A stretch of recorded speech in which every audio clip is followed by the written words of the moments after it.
Berjumpa kembali dengan saya, Sam, teolog Pertusan Karismatik di BFM Channel ini. Kiranya kasih karunia dan damai sejahtera dari Allah Bapa dan Tuhan kita Yesus Kristus dan persekutuan Roh Kudus menyertai kita sekalian. Pada kesempatan ini saya akan berbagi atau share satu topik yang penting terkait dengan pernikahan dan rumah tangga Kristen, yaitu bagaimana memahami dan memenuhi kebutuhan utama suami dan istri, pasangan suami istri. Ada yang berpikir bahwa kebutuhan utama seorang istri adalah harta. Sementara itu kebutuhan utama seorang suami adalah seks.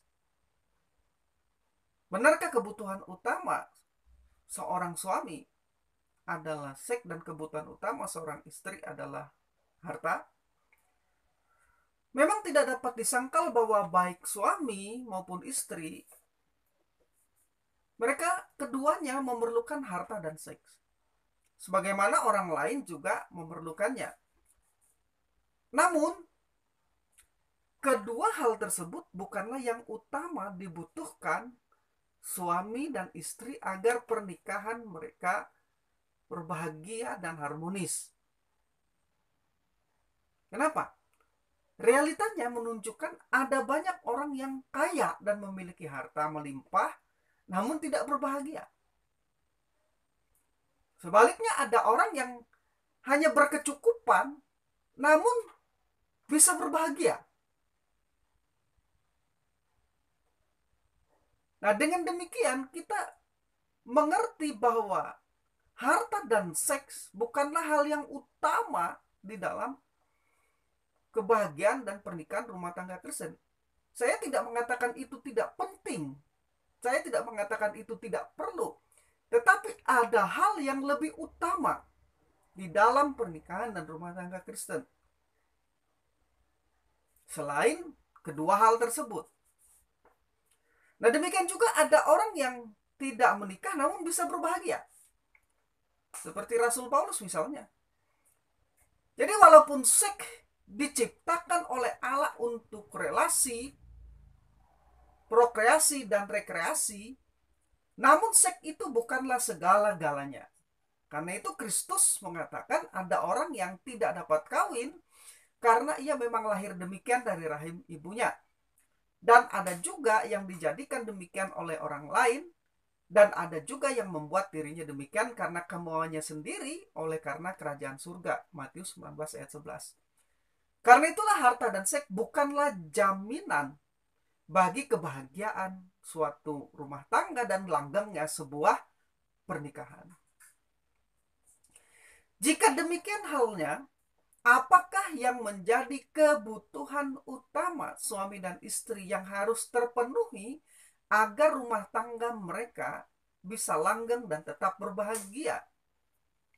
Rasul Paulus dalam Efesus 5 ayat yang ke-22 sampai 25 menjelaskan bentuk relasi suami dan istri demikian. Hai istri, tunduklah kepada suamimu seperti kepada Tuhan. Karena suami adalah kepala istri sama seperti Kristus adalah kepala jemaat. Dialah yang menyelamatkan tubuh. Karena itu sebagaimana jemaat tunduk kepada Kristus, demikian juga istri kepada suami dalam segala sesuatu. Hai suami, kasihilah istrimu sebagaimana Kristus telah mengasihi jemaat dan telah menyerahkan dirinya baginya.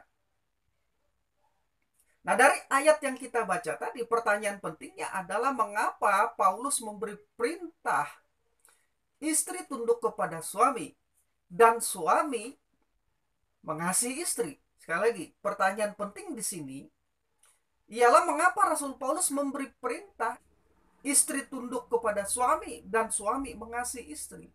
Kenapa perintahnya tidak sama saja? Misalnya, hai suami dan istri, hendaklah kamu saling mengasihi dan saling menghormati. Tapi di sini Paulus memberi perintah yang berbeda. Istri tunduk kepada suami dan suami mengasihi istri. Bahkan perintah ini diulang lagi oleh Rasul Paulus di dalam Kolose pasal 3 ayat 18 sampai 19. Hai istri-istri, tunduklah kepada suamimu sebagaimana seharusnya di dalam Tuhan.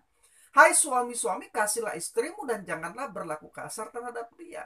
Jadi sekali lagi pertanyaannya, mengapa perintahnya beda? Suami mengasihi istri dan istri tunduk kepada suami. Tentu saja ini ada maksud Tuhan melalui Rasul Paulus yang ingin Tuhan sampaikan kepada jemaat dan kepada orang-orang percaya. Khususnya pasangan suami istri Kristen di mana saja mereka berada. Harus dimengerti, seorang suami yang dihormati oleh istrinya akan merasa hidupnya lebih berarti, lebih bermakna. Sebaliknya, jika suami kurang dihormati oleh istrinya, maka ia merasa hidupnya kurang bermakna, kurang berarti dalam konteks sebuah pernikahan. Nah, tetapi perintah Rasul Paulus bahwa istri tunduk kepada suami, itu bukan berarti seorang suami boleh bertindak semaunya, seenaknya, sewenang-wenang, berbuat sembarangan terhadap istrinya. Tidak. Melainkan perintah istri tunduk kepada suami di sini menunjukkan keistimewaan yang diberikan Tuhan kepada seorang laki-laki sebagai suami, yaitu kedudukannya sebagai kepala keluarga, kedudukannya sebagai kepala di dalam sebuah rumah tangga. Nah, kata Yunani yang dipakai untuk kepala adalah kepale, yang berarti memerintah dan otoritas. Maknanya apa? Yaitu adanya suatu tanggung jawab. Jadi tunduk pada suami adalah pengaturan yang ditetapkan Tuhan agar istri dapat memberi rasa hormat kepada suaminya.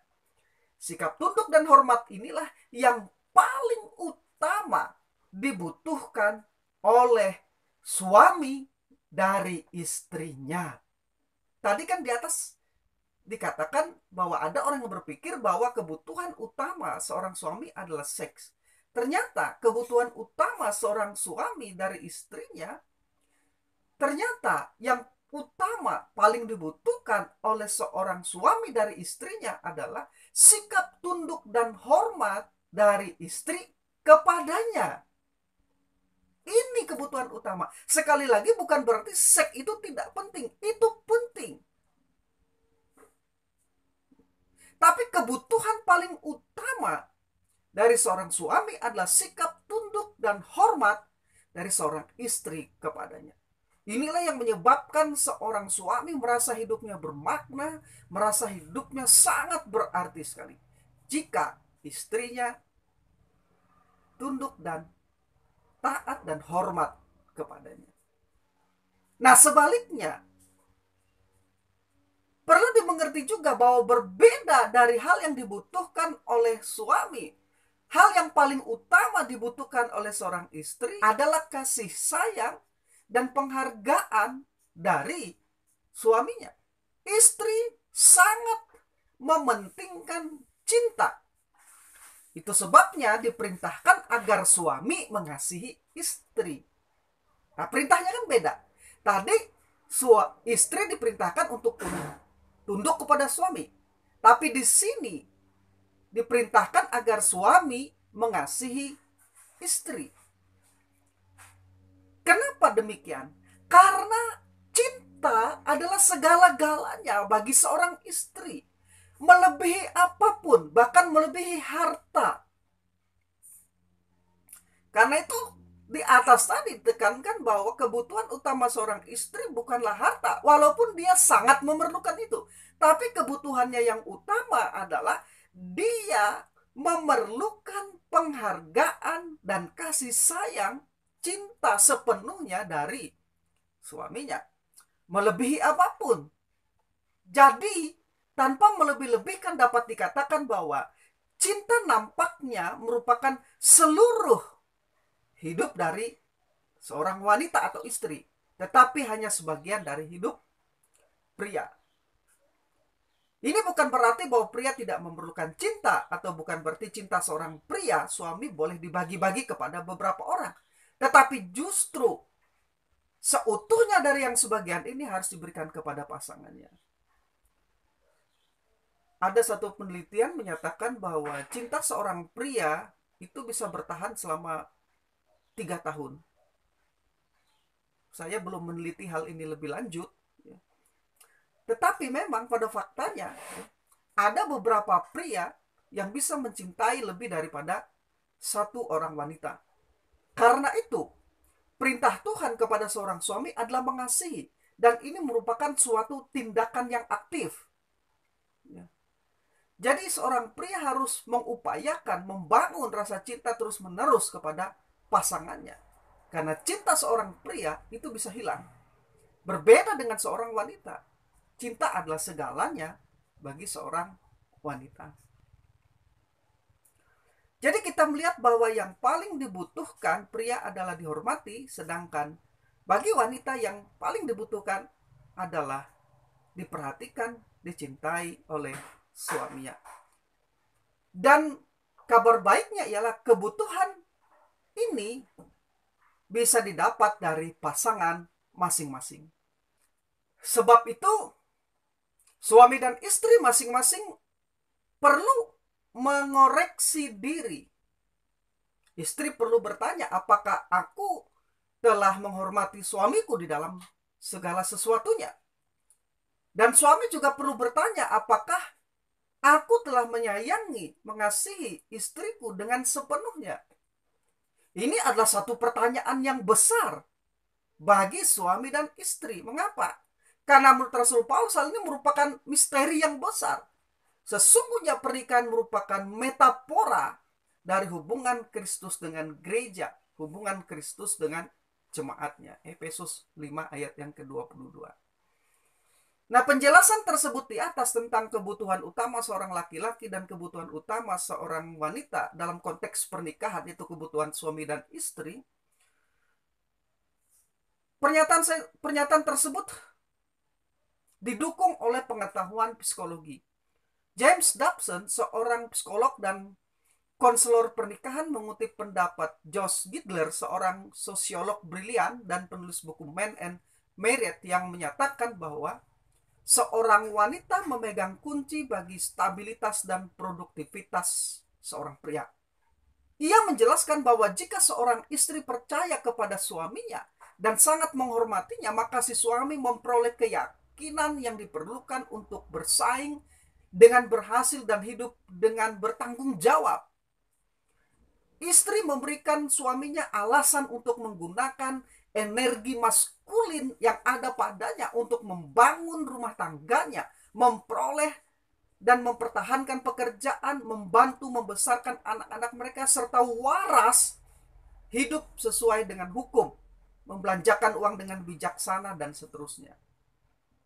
Nah, tanpa pengaruh feminim yang positif, kecenderungan seorang pria atau suami adalah melepaskan kekuatan testosteron dengan cara yang merusak dirinya sendiri, bahkan lebih luas lagi merusak orang lain.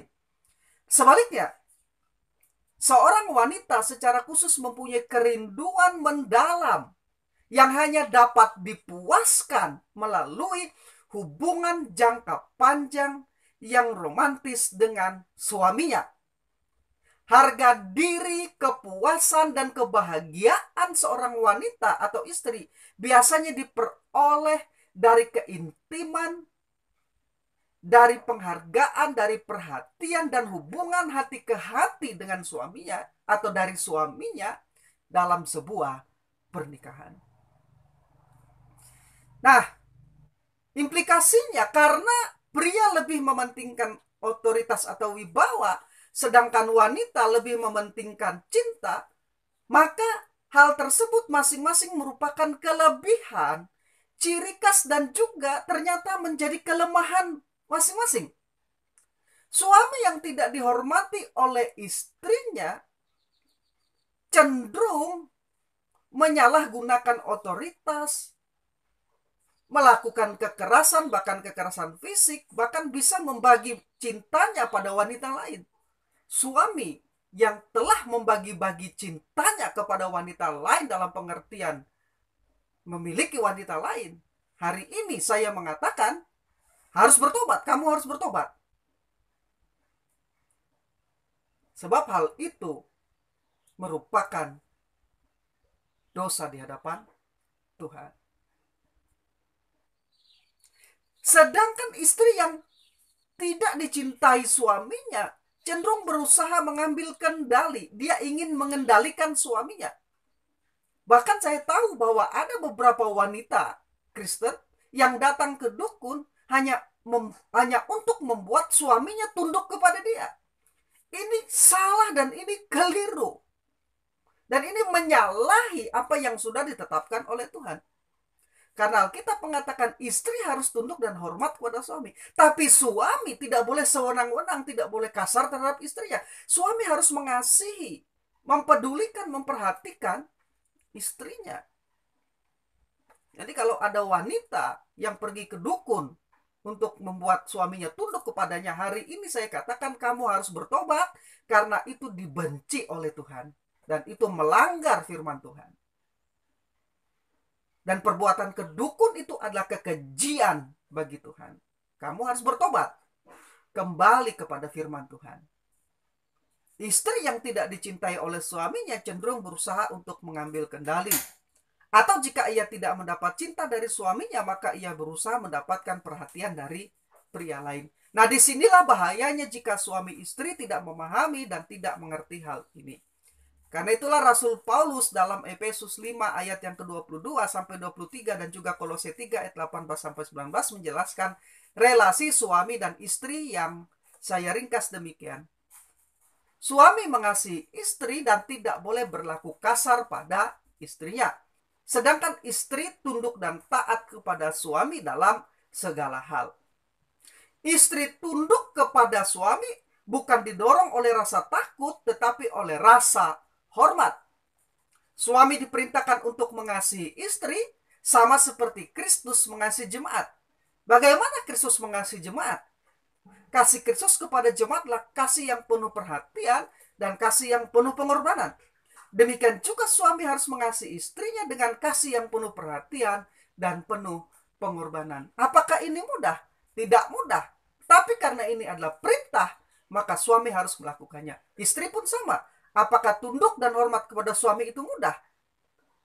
Kadang-kadang keegoan ini dalam pekerjaan dibawa ke rumah tangga. Jangan begitu.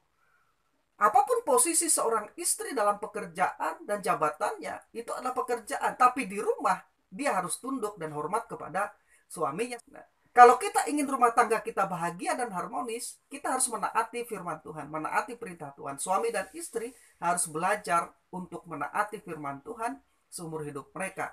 Dan dengan menaati firman Tuhan saja, rumah tangga akan bahagia, rumah tangga akan harmonis. Saya tidak mengatakan rumah tangga tidak ada masalah, tidak ada persoalan dan bebas dari masalah, tidak. Tapi saya mengatakan dengan menaati firman Tuhan, rumah tangga akan tetap bahagia dan akan tetap harmonis. Karena firman Tuhan adalah pedoman, panduan, petunjuk bagi pasangan suami istri untuk memelihara rumah tangga mereka tetap harmonis. Nah, berdasarkan relasi di atas, suami maupun istri memiliki tanggung jawab masing-masing yang harus dilaksanakan dengan sebaik-baiknya. Tanggung jawab suami terhadap istri yang berhubungan dengan mengasihi adalah memberi perhatian, menyayangi istrinya, memelihara dan melindungi istrinya, menerima dan menghargai istrinya, peduli dan lebih peduli dan pengertian terhadap istrinya, memimpin istri dan berkorban bagi istri. Sementara itu tanggung jawab istri terhadap suami yang berhubungan dengan sikap tunduk menghormati suaminya adalah dengan mendukung dan menolong suami, menerima dan mengagumi suami, mempercayai dan menaati suami, menghormati dan lebih menghormati lagi suami. Selanjutnya, relasi lain dapat dikembangkan oleh pasangan suami istri dengan cara menjadi teman dan sahabat. Saling melayani dan saling merawat, mengatur seisi rumah, rendah hati, murah hati, saling memperhatikan pertumbuhan dan perkembangan pribadi, kehidupan rohani maupun lahiriah, dan lain-lain sebagainya. Suami dan istri harus belajar membangun persahabatan. Sebab jika suami dan istri merasa bahwa mereka adalah sahabat, maka mereka tidak pernah menginginkan pertengkaran. Demikian yang bisa saya bagikan. Saya Sam, teolog Protestan karismatik. Selamat pagi cantik. Sarapan apa pagi ini? Teh aja. Wah, ada tempak kesukaan papa ini. Ya. Saya pagi hari ini disuguhkan, eh, kami menyebutnya ini kue tempak. Saya menyebutnya kue tempak dan ini kesukaan saya. Ya, kalau nggak nasi goreng, kue tempak ini sarapan pagi saya dan saya sangat suka sekali dengan secangkir teh hangat buatan bikinan istri saya. Ngeteh dulu, pas rasanya. You know? Ya. Segelas berdua. Ya. Terima kasih sayang. Kasih.